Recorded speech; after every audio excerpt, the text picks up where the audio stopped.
Hey everyone, Sami here of Palustian Life, and today I would just want to pop onto the One Community Now YouTube page and do a little pick a card Astrodice reading. So you might be wondering, what are Astrodice?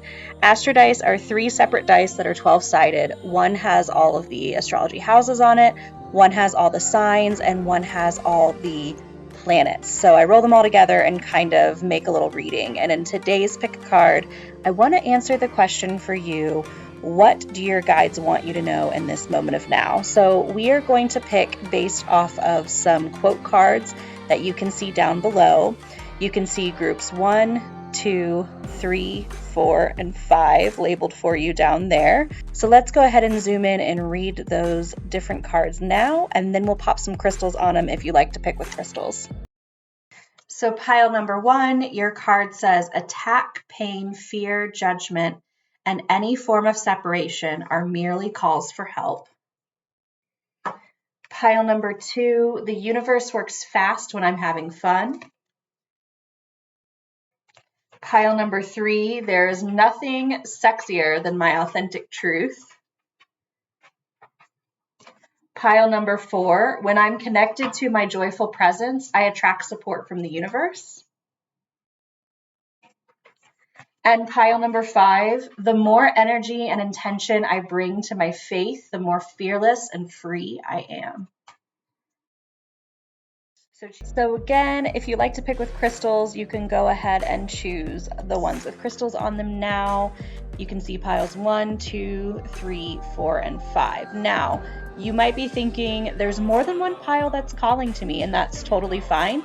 If you check the description box below, you'll see timestamps for the different piles, and you can watch as many as you feel you're being called to watch.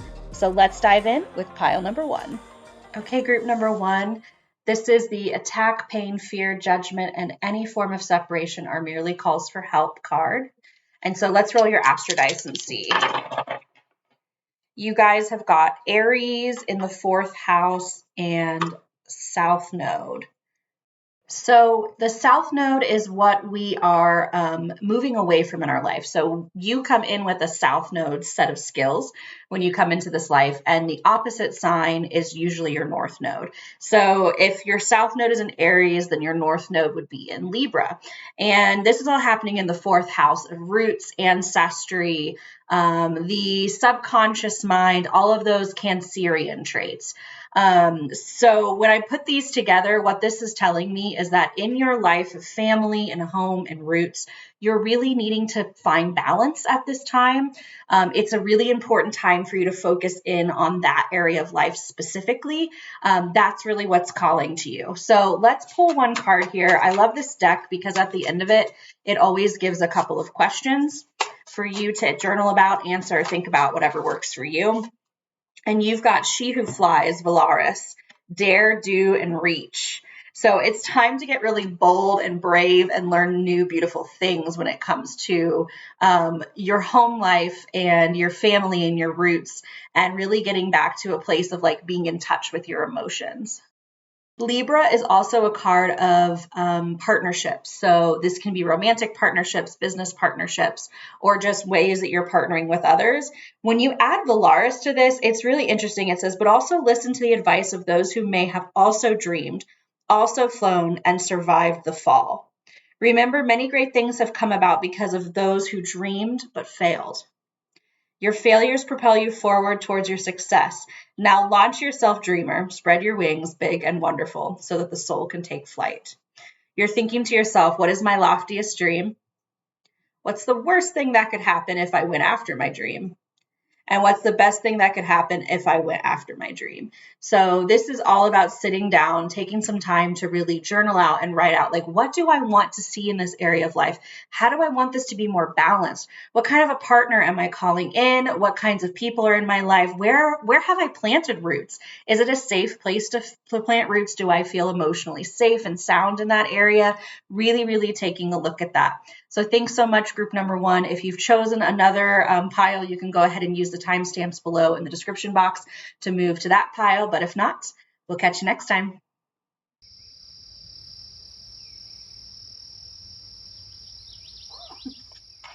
All right, group number 2. This is the Universe Works Fast When I'm Having Fun card here. And let's go ahead and roll your dice. Okay, so you've got Jupiter in the second house with Virgo. So the second house is the house of Taurus. This is the house of your personal finances, your work habits, your boundaries, your ethics, your morals.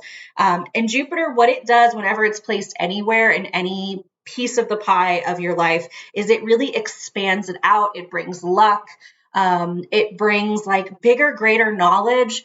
All of these really good things. They say that Jupiter is the planet of yes.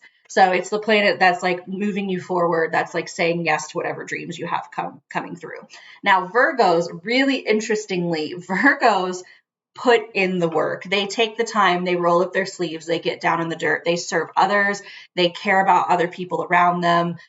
This is the sign of organization. This is the sign of like clear strategy and having a plan and really moving forward. So in your job, you will be most successful if you kind of take a beat, take a moment and sit down and think, what's my plan? Where am I going? And then follow that Jupiter intuition. You know, Jupiter is how we get the sign of Sagittarius. And Sagittarians are very much ruled by that gut instinct, that movement. They kind of like luck their way into situations. They're like, wow, I don't know how I got here, but this is all working out in my favor. So once you kind of have this plan, this vision of where you want to go, follow those yeses and nos, those ahas and uh-uhs inside of your body, and really start like, when someone brings something up, feel what that initial gut reaction is. You're probably going to be right at this time because that's what Jupiter does, right? It puts you in the right place at the right time. It's the planet of yes. So once you have that little bit of plan, then you should be able to do that. Let's pull a card here. These cards are great because they each give you 3 little thoughtful questions that will help you on your path. And for you, you pulled She Who Nurtures, Colette, Empathy, Gentleness, and Insight. And so you want to be really gentle with yourself through this process. You want to trust yourself. You want to believe in yourself. You want to be very gentle with your impulses and things. Let me go ahead and read these questions at the bottom here. It says, what do I need to do to be more gentle with myself? When do I need to be more gentle with myself? And do I allow myself to be nurtured by others? So allow people to bring things to you to respond to. Allow people to offer you things and then feel into it. Is it like, oh yeah, I feel really pulled towards that? Or is it like, oh, that's not the opportunity for me. I don't know why, but I just know that's not right. Really trust that gut instinct. It's really important to you. It's going to help you find more abundance. It's going to help you weasel out like what your values and morals are in a situation, and it's going to allow you to really hold firm, healthy boundaries. Hopefully this helps you guys. If you've picked another video, go ahead and skip to that. You can check out the timestamp in the description box below to move to your next pile, but if not, we'll catch you next time. Bye.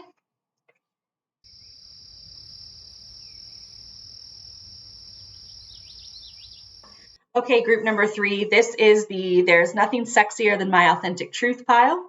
So if this is what called to you, let's roll the dice and see kind of what's going on. What's the advice for you? All right, we've got Jupiter in the 11th house with Aries.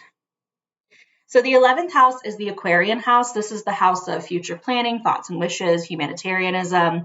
This is the house of friendships and colleagues. And when you've got Aries in here, Aries is this amazing sign of spark intuition. It's the first sign of the zodiac. So if you want to think of the zodiac signs as like birth all the way past death, like into that spiritual realm, Aries is the infant. It's the beginning of birth. It's right when you're born. So they are filled with ideas and beauty and wonder, and they're very instinctual. They're very independent. They kind of live in their own world, their own bodies.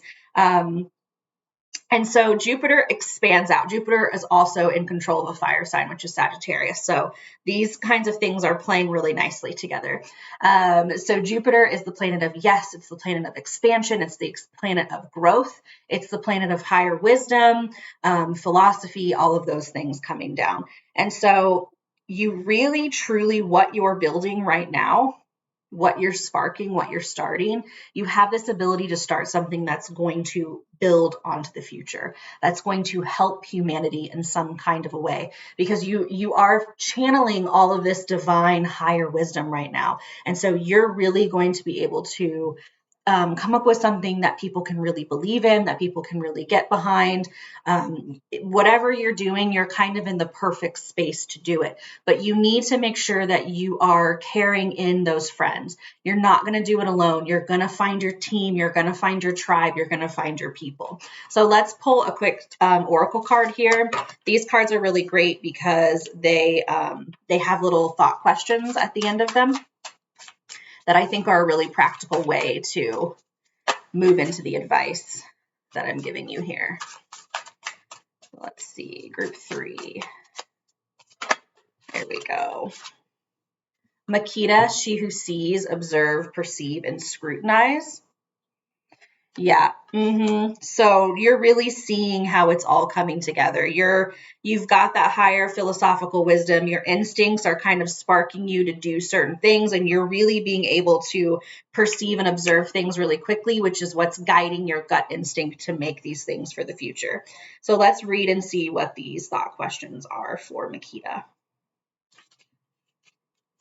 It says, what are the patterns I can see? When has quiet observation benefited me before? And how can I gain a new perspective now?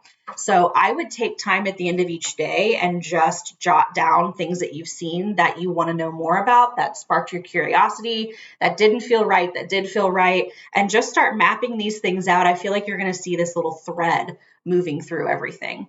So that's your reading pile number 3. If you picked another pile in the group, you can go ahead and skip there now by going to the description box below, clicking on the timestamp. But if not, we'll see you next time. Bye. Okay.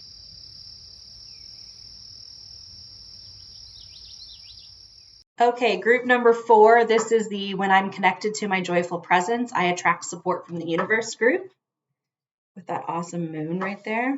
Let's go ahead and roll your dice and see what we're talking about here. Okay, you've got the 11th house with Capricorn and Mars. All right. You are really, really putting down roots and foundations for the future. Yeah, so the 11th house is the Aquarian house. So this is the house of humanitarianism, future wishes, altruistic types behaviors, colleagues, teammates, friendship circles, all of that kind of thing. Capricorn is a long-time planner and builder. Capricorns climb steadily and true up the mountainside until they reach a point of success, just like the mountain goat. That's why they're the sea goat.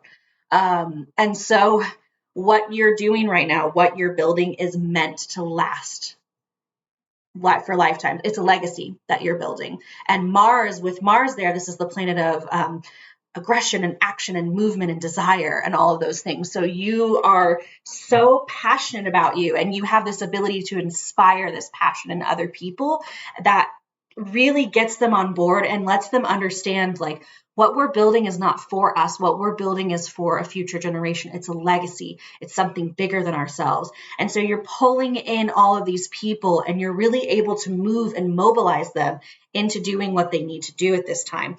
Definitely take advantage of this forward moving energy, this extra boost of energy that you'll have with Mars coming up in your reading, because there's so much that you can get done. So let's pull a quick oracle card here.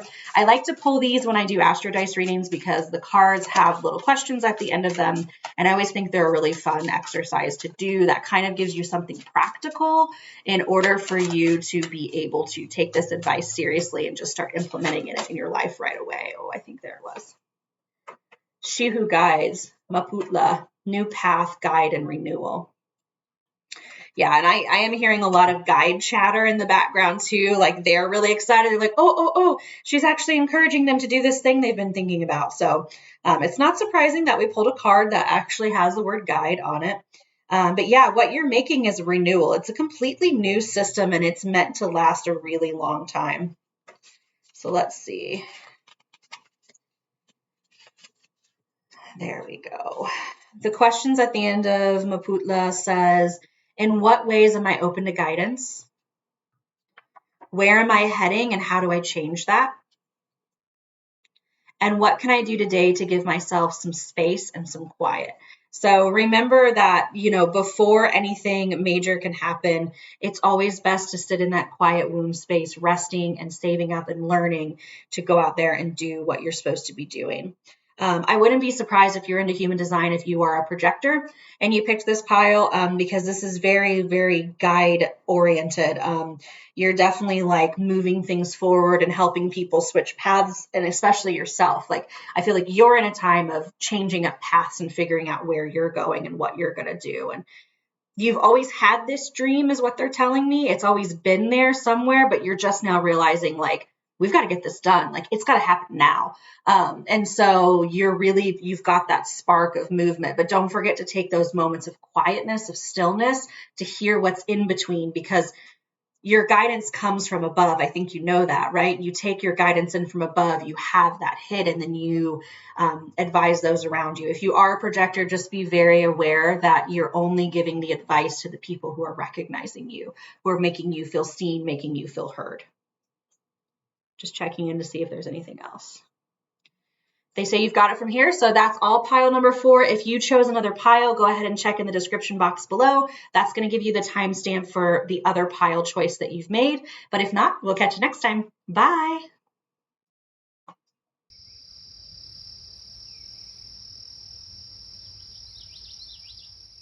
Hey, pile number 5. If you chose the more energy and intention I bring to my faith, the more fearless and free I am, then this is the reading for you. Let's go ahead and dive into your Astrodice here. Okay. Ooh, that took a long time. So you are in the 3rd house with Cancer and Neptune.